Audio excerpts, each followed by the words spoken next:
बाजार काफी पॉजिटिव है। विदेशी बाजार की पॉजिटिविटी भारतीय बाजार के लिए कितनी काम आएगी, आइए वो समझने की कोशिश करते हैं। हमारे मार्केट एक्सपर्ट को जोड़ते हैं, उनसे समझते हैं आज के लिए ट्रेड सेटअप कैसा नजर आ रहा है।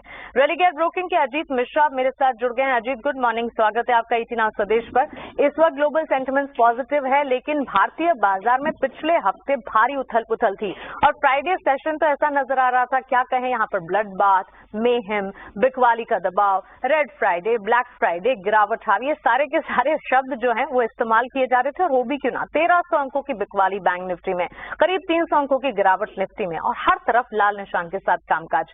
आपको क्या लगता है आज सेंटिमेंट्स कैसे होंगे? नए दिन की शुरुआत हम कर रहे हैं, क्या ग्लोबल ट्रिगर्स जो है वो एक कैटलिस्ट का काम करेंगे या भारतीय बाजार अपने ही सेंटिमेंट्स पर चलेंगे?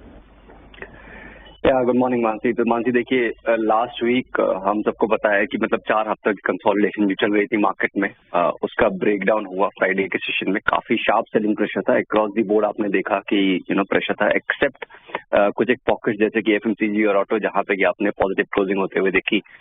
मानसी देखिए, प्रॉब्लम ये है कि बीच बीच में आप देख रहे हैं ग्लोबल फ्लूज को पॉजिटिव होते हुए, बट जिस तरीके का ब्रेकडाउन हुआ है, आई डाउट कि अब वो उस चीज को रिस्पाइट दे पाएगा। और खासतौर से क्योंकि इस वीक 2 बड़े इंपॉर्टेंट इवेंट्स हैं। पहला तो आपका यूनियन बजट और साथ में आपका US फेड मीट। तो ये बेसिकली ट्रिगर्स की तरह काम करेंगे, किस तरीके से सेंटिमेंट्स पैन आउट होते हैं। बट इंडिकेशन नेगेटिव साइड पे ज्यादा है जिस तरीके से ब्रेकडाउन हुआ है। तो अब आप 17,250 से लेकर 17,400 का जोन, ये आप मान के चलिए कि इनको टेस्ट करने की पॉसिबिलिटी ज्यादा बढ़ गई है निफ्टी में। और कोई भी रिबाउंड अगर होता है 17,750 से लेकर 850, वो जोन सेल ऑन राइज के लिए ही होगा।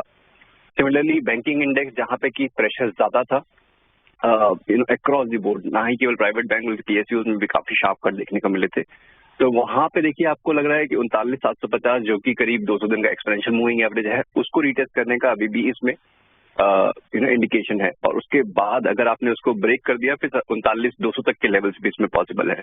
वहीं पे कोई रिबाउंड आता है अगर 40,850 से लेकर 41,150 का जोन, तो वो शॉर्टिंग के लिए अफोर्ड नहीं होगा। तो इंडेक्स में आप मान के चलिए सेल ऑन राइज की कैटेगरी स्ट्रेटजी बनती रहे। उछाल पर बिकवाली की ही रणनीति इंडेक्स पर, क्योंकि लगातार मार्केट जो है उसमें हमने डाउनफॉल देखा है और आज भी इसी तरह के संकेत या कॉशियस आउटलुक ही नजर आ रहा है। तो भारतीय बाजार के लिए इंडेक्स स्पेसिफिक जो है, या तो सेल ऑन राइज या तो वॉच लिस्ट में रखें इंडेक्सेस को, ये राय आपको मिलती हुई। अजीत, इसके साथ ही ट्रेडिंग आइडियाज क्या होंगे, स्टॉक स्पेसिफिक कॉल्स क्या होंगे आज के लिए? बिल्कुल, तो देखिए यहाँ पे आप पॉजिटिव साइड पे भी कुछ एक एक्शन देख सकते हैं। और खासकर जिस तरीके की गिरावट हुई है, थोड़ा सा रिस्पाइट मुझे लगता है कि डिफेंसिव आपको देंगे। तो वहां पे जिस तरीके से ITC में क्लोजिंग हुई है, HUL में क्लोजिंग हुई है, मुझे लगता है कि डाबर में भी एक रिबाउंड का पोटेंशियल बनता है यहाँ पे। और करीब नियर टर्म में 580 तक के टारगेट्स आपको देखने को मिल सकते हैं। तो यहाँ पे आप 550 के स्टॉक के साथ लॉन्ग पोजीशन बना सकते हैं। वहीं पे शॉर्ट साइड पे भी डेफिनेटली आपको पोजीशन रखनी चाहिए in line with the market tone. तो वहां पे DLF में एक फ्रेश ब्रेकडाउन हुआ है, नियर टर्म में करीब 338 तक के टारगेट्स नजर आ रहे हैं इसमें। तो 365 के स्टॉक के साथ यहाँ आप शॉर्ट पोजीशन बना सकते हैं।